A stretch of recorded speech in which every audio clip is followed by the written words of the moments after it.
আমি বলি না। মনে করেন আমি জানি সবাই আমার গুরু শিষ্য, আমি সকলকে নিয়ে আমার গুরুচরণে দিয়ে দিয়েছি। আমার গুরুদেব আমার তার গুরুচরণ। গুরুদেব যখন 2000 সাল থেকে আমাকে দীক্ষা দেওয়ার জন্য আদেশ দিলেন, আমি কিছুতেই নেব না। না না, আমি অযোগ্য, অধম, অপদার্থ, কোনো চিন্তা নেই। তুমি শুধু তাদের দীক্ষা দিয়ে আমার কাছে ছেড়ে তোমার দায়িত্ব শেষ। ব্যাংকে লোকের চাকরি করে, টাকাগুলোকে নিজের ব্যাগে রাখে, নিজের পকেটে রাখে, সরকারের কাছে দিয়ে দেয়। তুমি শুধু মাসের শেষে যা তোমার মজুরি, তুমি সেইটুকু, ওইটা তোমার। কিন্তু আরো কোটি কোটি টাকা লোভ হলে হবে না, সব সরকারি। একটা টাকা যদি হিসাবে ভুল হয়, তোমার চাকরি থাকবে না, তুমি জেল জরিমানা করতে হবে। অতএব সরকারের টাকায় হাত দেওয়া যাবে। তদরূপ তুমি তোমার শিষ্য না মনে করলেই তো, তোমার শিষ্যের তুমি মনে করো, তুমি আমার কাছে দিয়ে দাও, সেই ভাব নিয়ে আমি চলি।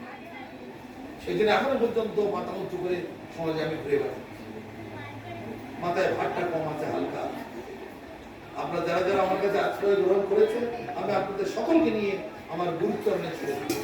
আমার গুরু আবার তার গুরুচরণে, তার গুরু তার গুরুচরণে, তার গুরু তার গুরুচরণে, তার গুরু তার গুরুচরণে, এইভাবে চরণ পেতে শেষ গুরু হচ্ছে আমাদের রাধারানী। রাধারানীর কাছে দিয়েছি, আর রাধারানী আপনাদেরকে নিয়ে কৃষ্ণের চরণে অর্পণ। আমি এই ভাবটা নিয়েছি, আর সেইভাবে প্রভুপাদ কথা বলতে জানি, বিপদ উদ্ধারণ বান্ধব, আপনারা আমাকে কৃপা করুন। ঠিক এই ভাষাটা বলতে শিষ্যদের কাছে বলছেন বিপদ উদ্ধারণকারী বান্ধব। লোক শুনে লজ্জায় মাথা মতো করে এই কথা বলছেন গুরুদেব। তখন অন্যান্য ভক্তরা বুঝিয়ে দিচ্ছেন, হ্যাঁ গুরুদেব ঠিকই বলছেন। গুরুদেব বলতে চাচ্ছেন শিষ্যকে আমার গুরু, শিষ্য সে কি আমার কাছে এসেছে আমাকে উদ্ধার করার জন্য। আমার গুরু শিষ্য সেজে এসেছেন আমাকে উদ্ধার করার। আমি হরিনাম করার সময় পাই না, আমি নানান কাজে ব্যস্ত থাকি, তাই আমাকে সাহায্য করছে সবাই। আমার মন্দিরে সাহায্য করে দিচ্ছে, আমার ঘরে সাহায্য করে দিচ্ছে, আমার কাপড়টা কেটে দিচ্ছে, আমার জুতোটা এনে দিচ্ছে, আমার জন্য রান্না করে দিচ্ছে। এই সব শিষ্যরাই করছে।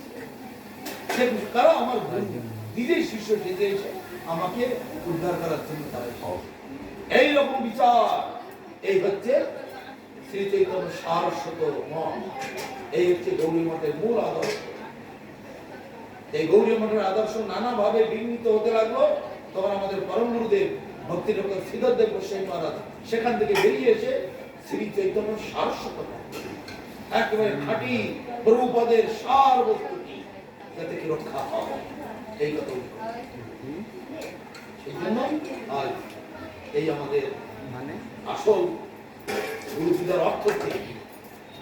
পাড়ায় পাড়ায় যখন গুরুগিরি করে বেড়াচ্ছে লক্ষ লক্ষ, এরকম গুরুগিরি এগুলো নয়, এগুলো তো গুরু ব্যবসা করে বেড়াচ্ছে। আমাদের প্রভুপাদ এই গুরু ব্যবসা শেখায় না,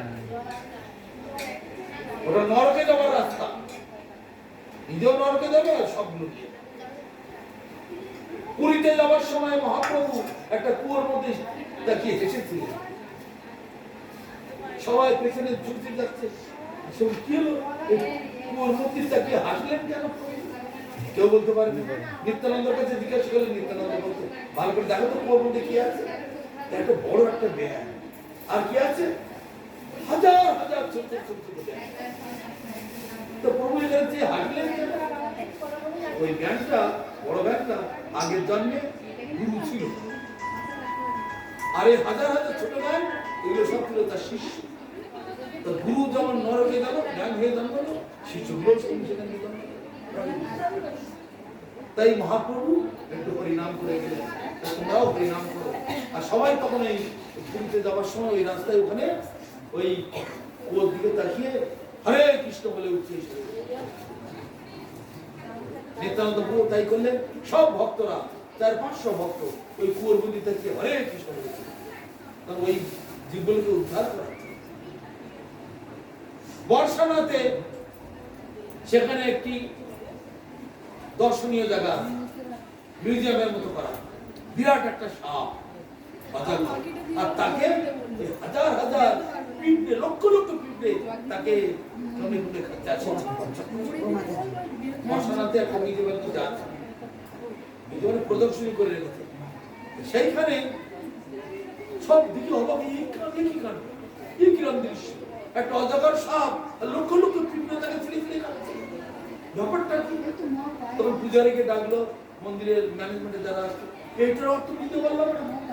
বলছি এটার অর্থ ভাগবতে আছে, এই যে অজগর সাপ এটা কুলগুরু, আর এই হাজার হাজার শিষ্য এদের কাছে প্রতি বছর পাড়ায় পাড়ায় হাঁটতো, গুরু দক্ষিণা দে, এই বছরের দক্ষিণটা কোথায় গেল, ওই মাত্র 100 টাকা, হ্যাঁ একটা বছর পরে আসলাম, হ্যাঁ 200 টাকা দিতে পারলি না, ওই দে এবছর দক্ষিণাটা দে, 200 100 500 1000 করে করে সারা বাড়ি কালেকশন করে। আর বাড়ি গিয়ে ওই মদ খাওয়া, মাংস খাওয়া, মাছ খাওয়া বলছিল বলে পালন রয়েছে, বলে লেখা রয়েছে বড় বড় হিন্দিতে লেখা করতো, করে করে মরে গেছে, আমি সাপ হয়ে। আর ওই যারা যাদের নিয়ে এসে তো তারা এখন পিঁপড়ে হয়ে তার মাথা খাচ্ছে। এই সব হচ্ছে গুরু শিষ্যদের, সেই জন্য সাধু সাবধান।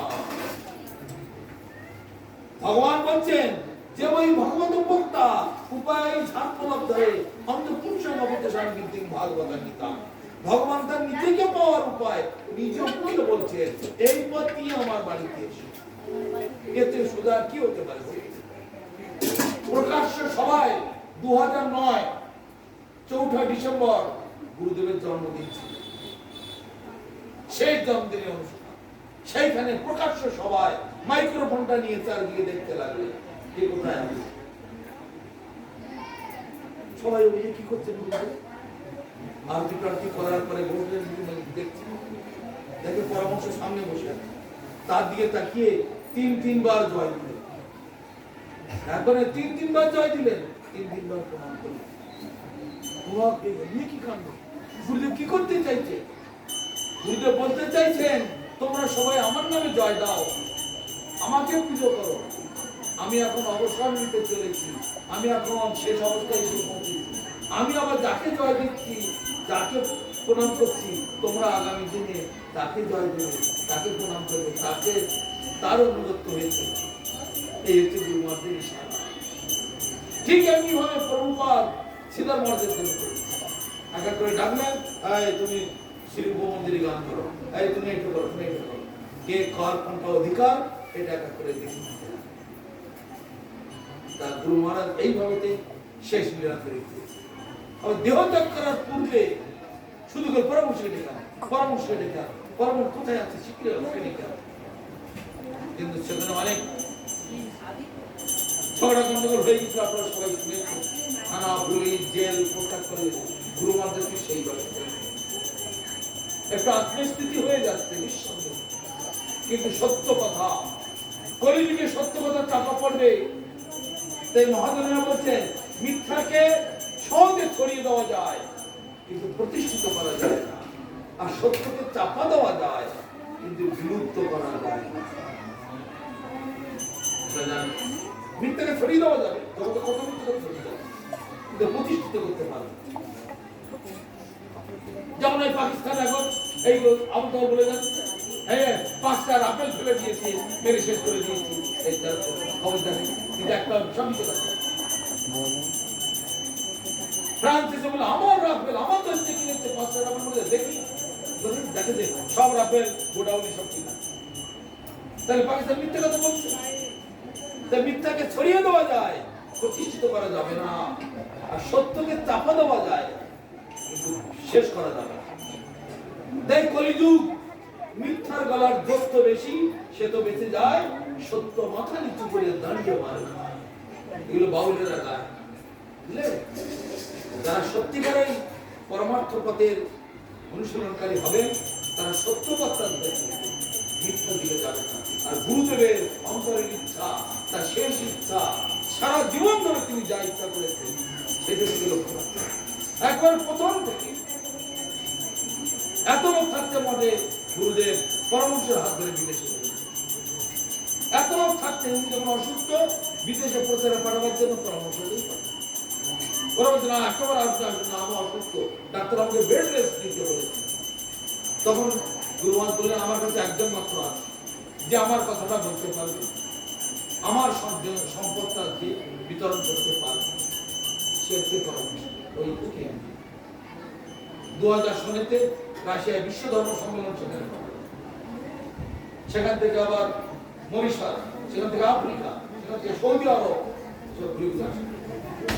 তারপরে আবার ফ্রান্স, তারপরে আবার ওদিকে রাশিয়া, লন্ডন, আমেরিকা, বিভিন্ন জায়গায় এইভাবে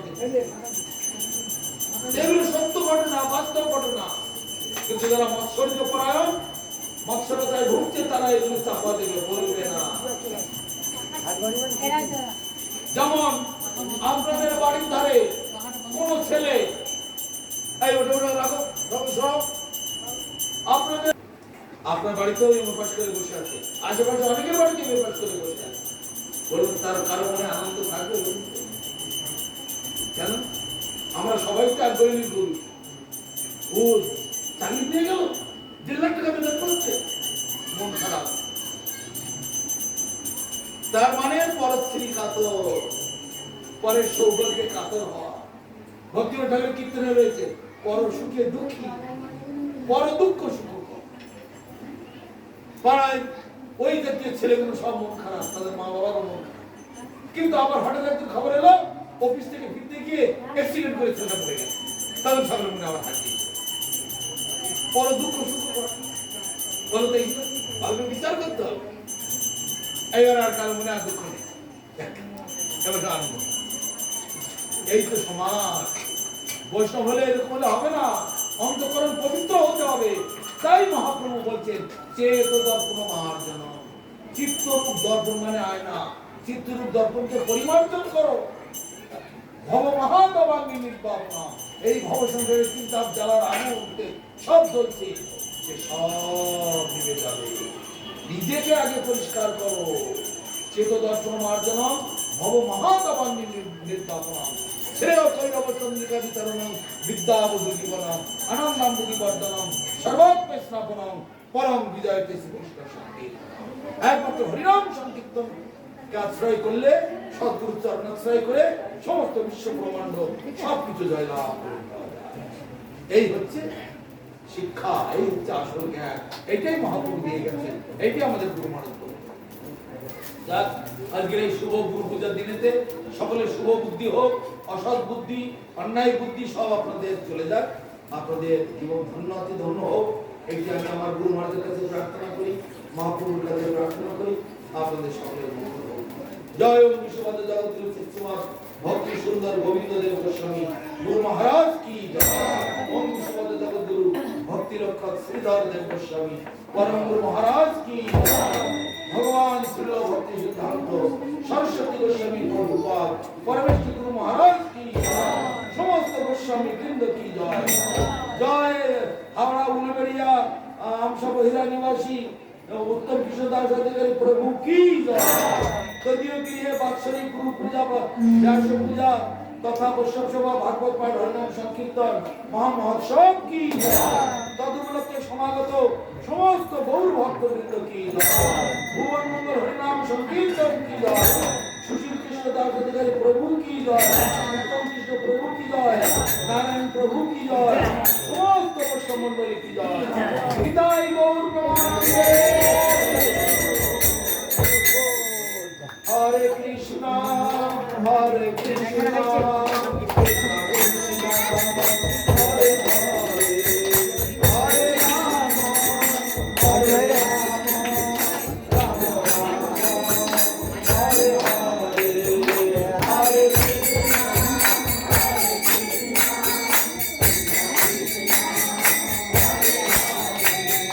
हरे कृष्णा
রাজুকাচার তাড়াতাড়ি ডেকে আনো।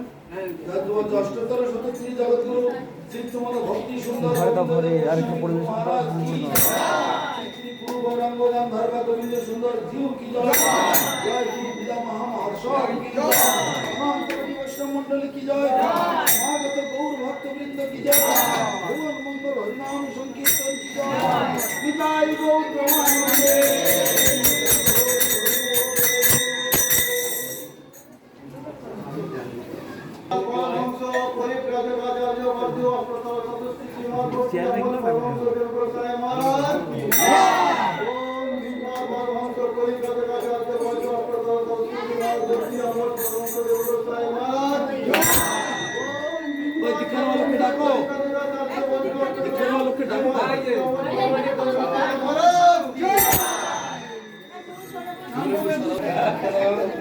আপনারা সবাই তোমার মহারাজের নিত্য শোভন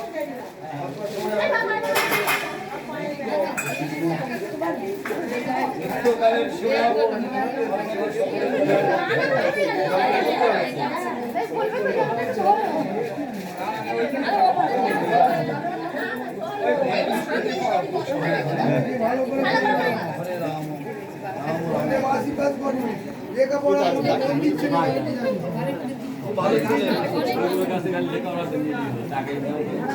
দেখি সুশীল বাবু এখানে আসুন। আপনি একদম বৈষ্ণব, আপনি আমার ঘরে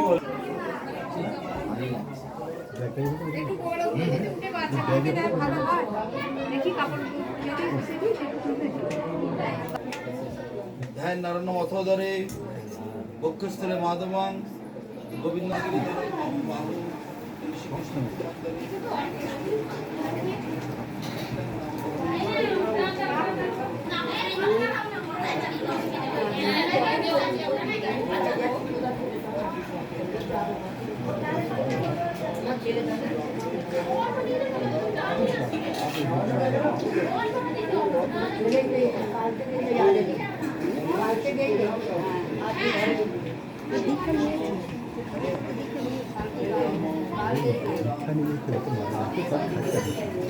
কাল কিছু বলো আচ্ছা হ্যাঁ বুঝলাম মানে নাকি কিছু হ্যাঁ কি বলবো কি বলতে গেলে কি বলতে গেলে বলবো এখন আমাকে বলছে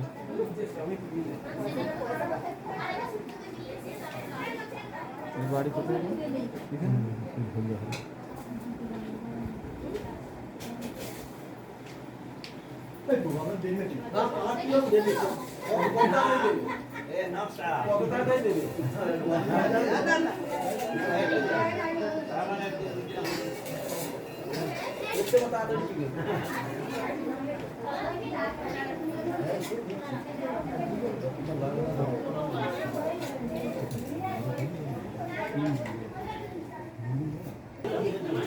তখন তো নিয়ে নেয়নি, ও বলে না আমরা দেবে না।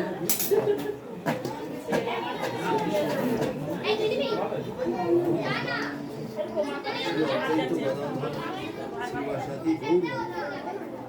হরে কৃষ্ণ হরে কৃষ্ণ কৃষ্ণ কৃষ্ণ হরে হরে হরে রাম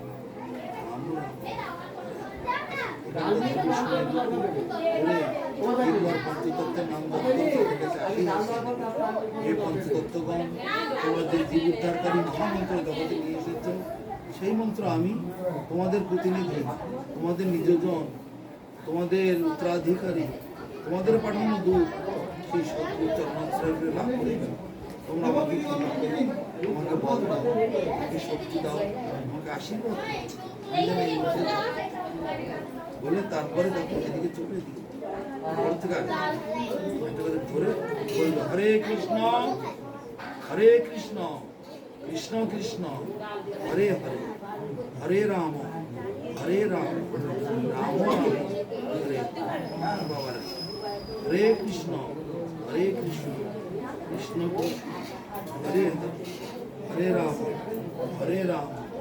রাম রাম হরে তাড়াতাড়ি বলতে পারো হরে কৃষ্ণ হরে রাম হরে হরে হরে কৃষ্ণ হরে রাম রাম তাড়াতাড়ি বললে তাড়াতাড়ি পর থেকে দক্ষ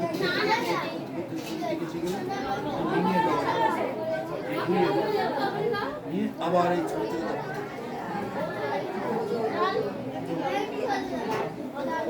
কেন অসুবিধা আমার তখন এই যখন এই আসলাম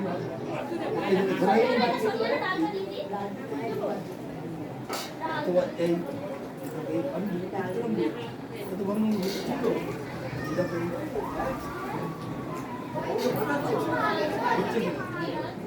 যে গাঁও তো ঢাকাচ্ছে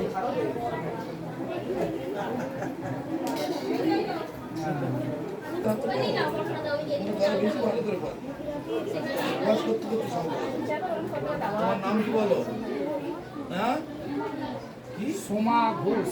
সোমা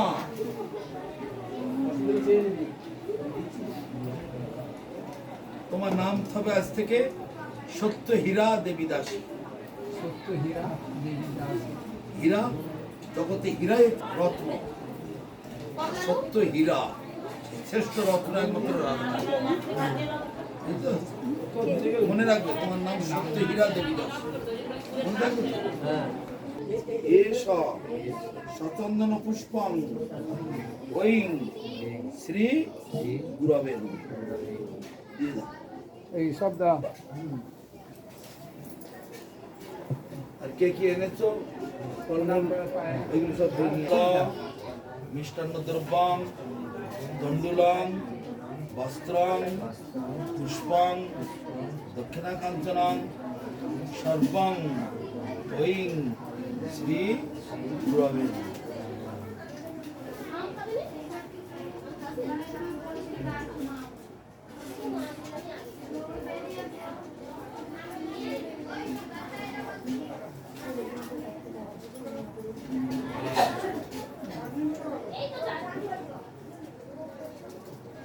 যখন তোমরা মালা নেবে তখন তোমাদের নাম পাল্টে দেবে। আর বাড়িতে ধুতি টুতি পরা শেখো ওই করে লুঙ্গির মতো ধুতি পরে হৃদং ফলজল মিষ্টান্ন দ্রব্যং সেখানে বসে আছি। দণ্ডুলং বস্ত্রং পুষ্পং দক্ষিণা কাঞ্চনং সর্বং ঐং শ্রী গুরবে নমঃ।